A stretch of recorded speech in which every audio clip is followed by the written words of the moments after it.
Bismillahirrahmanirrahim. Dear students, welcome to my new lecture. This is lecture number 12. So in this lecture we will discuss about the anesthetic drugs. What are the different type of drugs which are used in anesthetics conditions? These are the course objectives which we will have to cover it. So the course subject to look at here. So in this course we will study about the basic definition of anesthesia and anesthetic agents, differentiate between different types of anesthesia, identify the stages of general anesthesia, describe the characteristics of general and local anesthetic agents, identify most commonly used anesthetic agents, discuss factors considered when choosing anesthetic agents, compare general and local anesthesia in the term of administration, client safety and nursing care, discuss the rationale for using adjunctive drug before and during surgical procedure, describe the nursing roles and related to anesthetics and adjunctive drugs, discuss the mechanism of action, indication and side effect of neuromuscular blocking agents, calculate the drug dosage of injectables, anesthetic agents. Now come toward the basic things. So what is anesthesia? So anesthesia, in a simple word, it can be defined as it is a medical treatment that prevents the patient from feeling pain during surgery. So simple anesthesia, it is a Greek word. Ani mean no anesthesia means sensations. When there is no sensations, mean pain sensations, or main target is how to give relief to the patients. So it allows people to have procedures that lead to healthier and longer lives. To produce anesthesia, doctors use drugs are called anesthetics. Scientists have developed a collection of anesthetic drugs with different effect. These drugs include general, regional and local anesthetics. General anesthetics put patient to sleep during the procedure. Local and regional anesthetics just numb part of the body and allow the patient to remain awake during the procedure. As I have already told you that whenever let's suppose during anesthesia there is no sensation, so we are going to block the pain receptor. They are blocked, the patient doesn't feel anything, but it depending upon on the type of pain relief needed, doctors deliver anesthetics in the form of injection, inhalations, topical lotion, spray, eye drops or skin patches. Anesthesia can be classified into two categories. One is general anesthesia and the second one is local anesthesia. So general anesthesia can be defined as it is a reversible state of central nervous system depression resulting in loss of response to and perception of external stimuli. For patients undergoing surgical and other medical procedures, anesthesia provides these benefits. The main aim and objective of anesthesia to cause sedation and reduction of anxiety, lack of awareness and amnesia, loss of memories, and skeletal muscle relaxations. When your skeletal muscles become relaxed, so it means that the person become anesthetized. Suppression of undesirable reflexes and undesirable reflexes, it can be suppressed, and analgesia. Because no single agent can provide all those benefits, several drugs are used in combination to produce optimal anesthesia. Now come to our pre-anesthetic medications. What are pre-anesthetic medications? So actually these are the agents which are administered to the patient before giving anesthesia to the patients. So pre-anesthetic medications mean severe to calm the patient, relieve the pain and protect against undesirable effects of anesthetics or the surgical procedures. So antacid can be given in order to neutralize the stomach acidity. The second one is H2 blocker, H2 receptor antagonists like famotidine and ranitidine to reduce the gastric acidity. Anticholinergics can be given in order to block the acetylcholine production like glycopyrrolate. It prevents the bradycardia and secretion of fluids. Antiemetics like ondansetrons, it prevents the aspiration of stomach content and post-surgical nausea and vomitings. Antihistamine like diphenhydramines or dimene hydrinate, it prevent allergic reactions, while benzodiazepines, it can be also prepared like diazepam, which is used which act as a skeletal muscle relaxant as well as sedative hypnotic agent. It relieves the anxiety.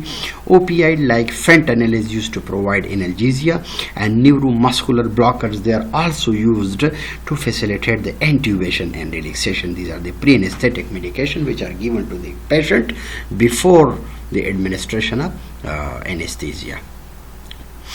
Now, as we know that before giving anesthetics agents, the patient condition, the skeletal muscles of the patient, they are not relaxed. So skeletal muscle relaxants are also used during anesthesia in order to relax the skeletal muscles as well as to produce relief. It facilitates the intubation of the trachea and suppress the muscle tone to the degree required for the surgery.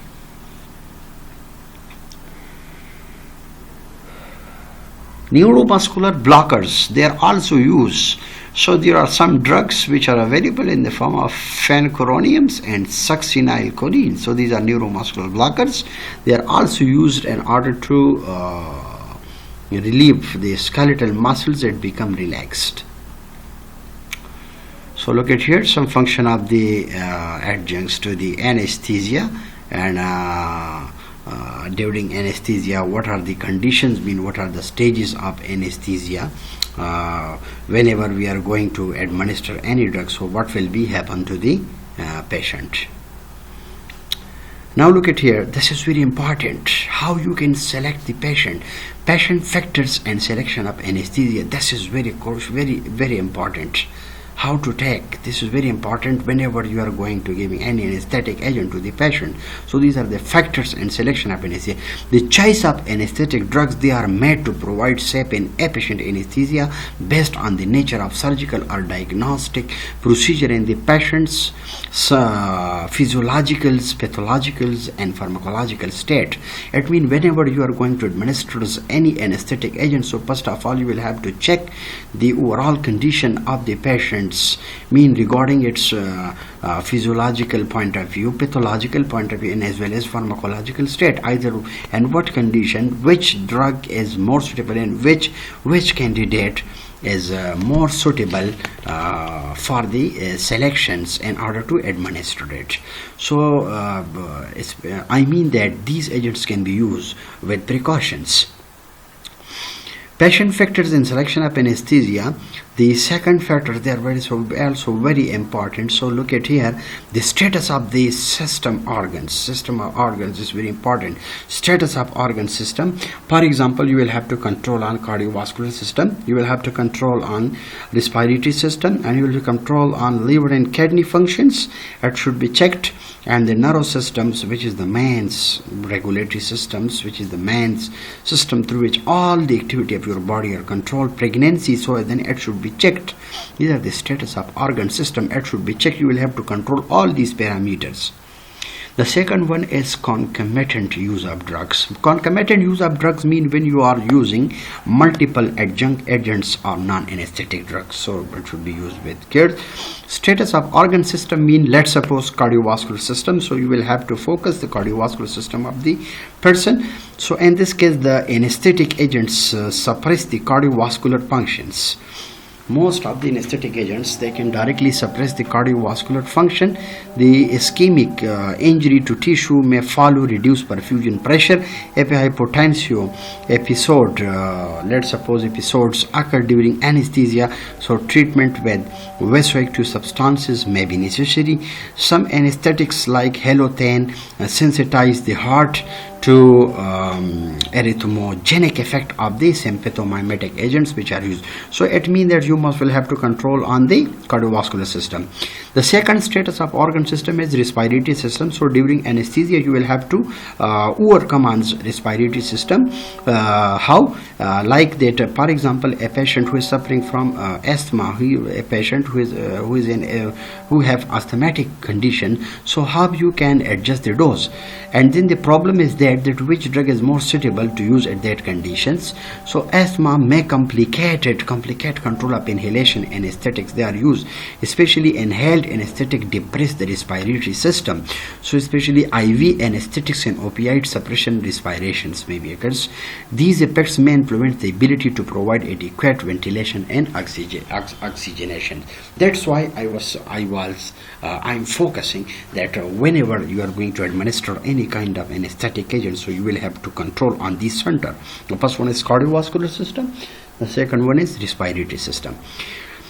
Another one is liver and kidney. So you will have also to focus on liver and kidney. It is a major organ which is responsible for the drug metabolism, and kidney is responsible for excretion.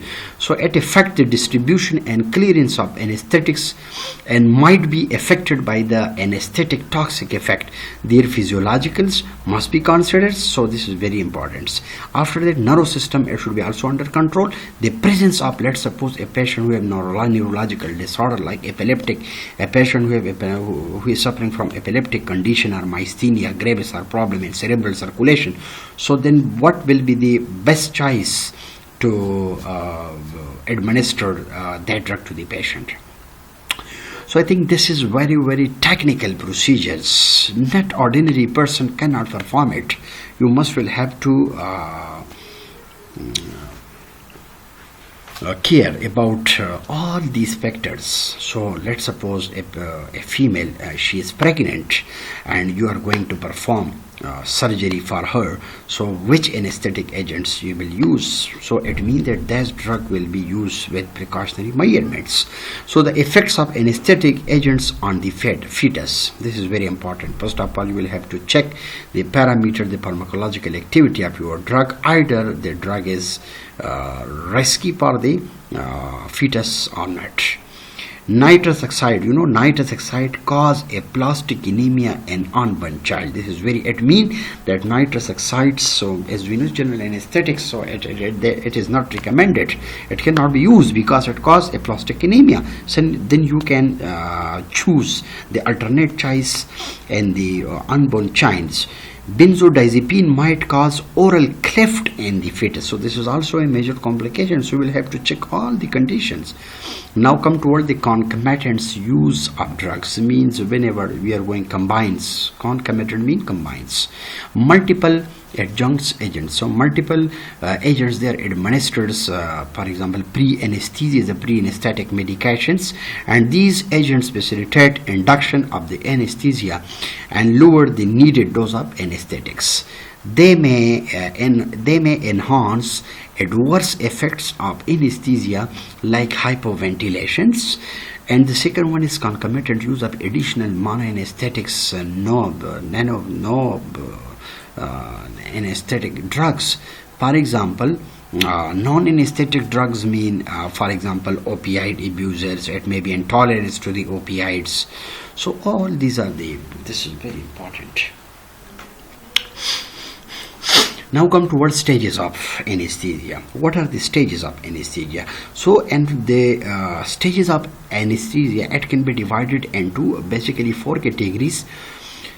So look at here. The first one is inductions. What are the stages? Inshallah, I will discuss it in my next class. But before starting the stages of anesthesia, what is induction? Induction is the period of time from the onset of administration of potent anesthetic to the development of effective surgical anesthesia in the patients. Induction means whenever you are going to administer any local or general anesthetic agents, and then you can check the response of their drug after administration, that either the drug is working or not. That is called induction. It depends on how fast effective concentration of the drug reaches to the brains. The second one is maintenance. It is very, very important, and as I have already told you, that this is the duty, this is the responsibility of a very technical person who have expertise, who have skills how to administer the anesthetic agent to the patient. So maintenance of anesthesia is also very important. So it providing a sustained surgical anesthesia to maintain the anesthetic or the drug concentrations. The third one is recovery. So the time from the discontinuation of the administration of anesthesia until consciousness and protective physiologic reflexes or regains depend on how fast the drug leaves the brain. So in case of inductions, general anesthesia in adults is normally induced with an IV anesthetic like propofols. At that time, the additional inhalationals or IV anesthetic drugs may be given to produce the desired depth of surgical anesthesia. As I have already told you that whenever you are going to administer any drug, then you will check the effect of the drug, either it is working or not. Often include co-administration of an IV skeletal muscle relaxants such as rocuroniums and vicuroniums or succinylcholine to facilitate the intubation and the muscle relaxations. For children without IV access inhalation, induction is used such as halothane or sevoflurane to induce the general anesthesia. These are used in case of children. Maintenance of anesthesia. Maintenance is the period during which the patient is surgically anesthetized. When the patient is surgically anesthetized, it is called maintenance, and you will have to maintain the period during which the patient is surgically anesthetized. The patient vital signs and response to various stimuli, they are monitored continuously throughout the surgical procedure. Opioids such as fentanyls, they are often used for pain relief. IV infusion of various drugs may also be used. Now come toward recovery. Recovery means post-operative, after surgery, after operations, the anesthetic admixture is withdrawn and the patient is monitored for the return of consciousness. If the patient is recovered or not, if the skeletal muscles relaxed, relaxants have not been fully metabolized, then reversal agents may be used. The anesthesiologist continues to monitor the patient for full recovery with normal physiological function. So it means in case of recovery, you will have to check all the parameters of the patients. It may be in the form of, you can say, vital signs, BP, blood pressures, respiratory rate, temperature, each and everything should be noted. So if the skeletal muscle relaxants have not been fully metabolized, then reversal the agents may be used, and the anesthesiologist continue to monitor the patient for full recovery with normal physiologic function. Thank you so much for watching my lecture. Inshallah, in my next lectures I will discuss and detail about the stages of anesthesia, inshallah, in next lecture. Thank you so much, my dear students.